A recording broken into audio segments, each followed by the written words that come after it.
자, 6일 지방선거 대진표가 속속 나오고 있습니다. 국민의힘 6일 지방선거 대구시장 후보로 이 홍준표 의원이 확정됐습니다. 대구광역시장 경선 결과를 발표합니다. 김재원 후보 총 득표율은 26.43%입니다. 유영하 후보 총 득표율은 18.62%입니다. 홍준표 후보 총 득표율은 54.95%입니다. 감산점 10%를 반영하면 최종 득표율은 49.46%입니다. 국민의힘 대구광역시장 최종 후보자로 홍준표 후보가 결정되었음을 알려드립니다. 자, 이 보수의 심장이라고 불리는 이 대구 지역의 공천 어떻게 될 것이냐, 국민의힘 공천 어떻게 될 것이냐 정말 말이 많았는데요. 홍준표 의원이 현역 의원 이 출마 감점 거의 10% 되는 것 같은데요. 안고도 국민의힘 대구시장 후보로 이제 최종 선출이 됐습니다. 아까 읽어드렸던 내용인데 홍준표 의원 같은 경우에 49.46, 그다음에 김재원 전 의원 그리고 유영하 변호사 이런 퍼센테이지로 저희가 지금 경선 결과가 나왔는데요. 김수민 평론가님이 보시기에는 홍준표 의원이 이길 수 있었던 이유는 뭐에 있었다고 보십니까? 여러 가지가 있겠는데 일단 홍준표 의원은 대중성, 인지도에서 압도적으로 높았다라고 볼 수가 있겠고, 그리고 국민의힘의 당선 당원 여론조사 더하기 이제 일반 여론조사 더하기로 그렇게 경선을 하잖아요. 근데 일반 경선 여론조사를 할 때 국민의힘을 지지하지 않는 유권자들도 전화가 걸려오면 참여를 할 수 있습니다. 네. 역선택 방지가 없기 때문에. 근데 지난 대선 때도 왜 꿔준표라는 말이 있지 않았습니까?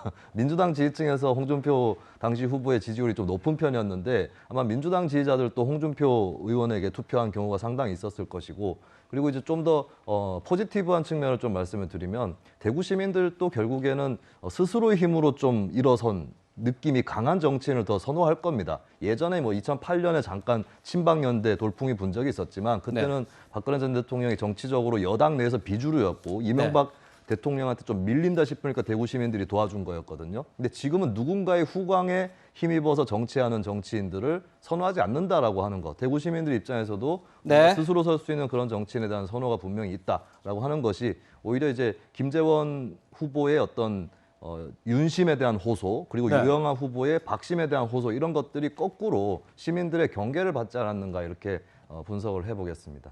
그렇군요. 홍준표 의원이 이렇게 국민의힘 대구시장 후보로 이제 선출이 되면서요. 이 대구 수성을 보궐선거에도 관심이 쏠리고 있습니다. 현직 의원은 4월 30일 전까지 이제 자리를 내려놔야 되기 때문인 거죠.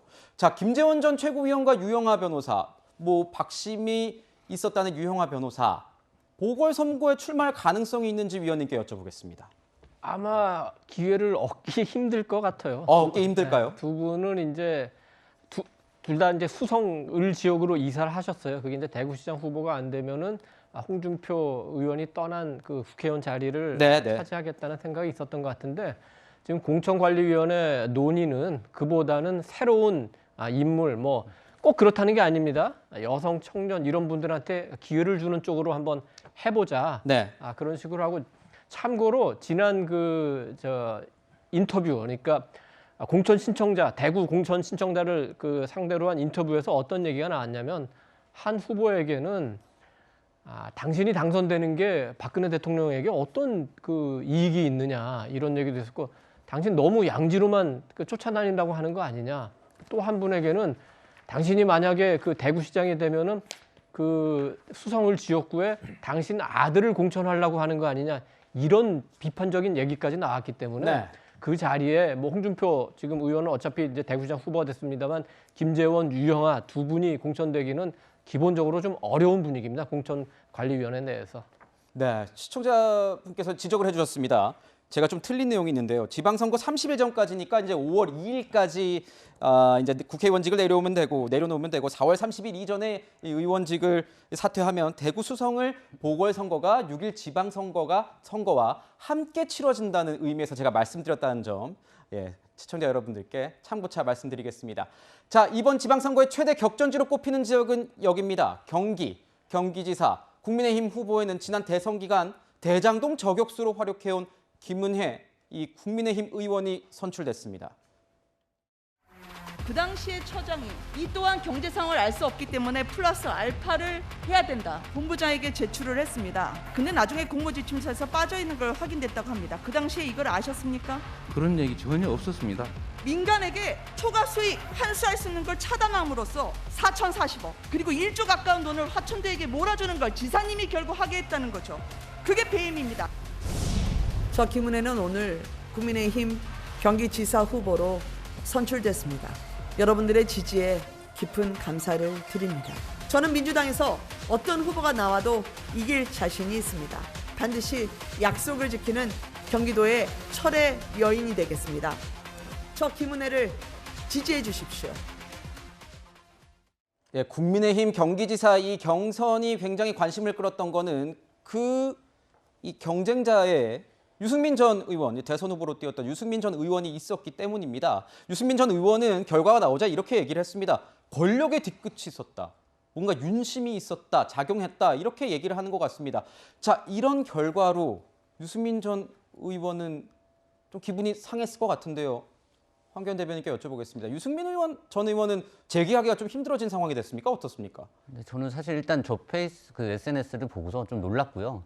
평소 유승민 의원답지 않다. 유승민 대선 후보까지 지낸 분의 태도를 보기에는 사실은 모든 곳에서 아쉽게 진 분들이 다 경선에 승복을 하고 아름다운 모습으로 후보를 응원해주는 모습으로 퇴장을 하셨는데 유승민 전 의원 같은 경우에 지금 사실상 본인의 패배를 마치 인정하지 않는 듯한 혹은 뭐 보이지 않는 손에 의해서 자신이 억울하게 떨어진 듯한 뉘앙스의 글을 남겼어요. 그래서 네. 저런 부분이 앞으로 이제 정치적 재개와도 연결이 돼 있겠지만 당의 큰 지도자로서 과연 올바른 모습인가 그리고 당원들과 국민들한테 어떻게 비춰질 것인가 좀 아쉽고요.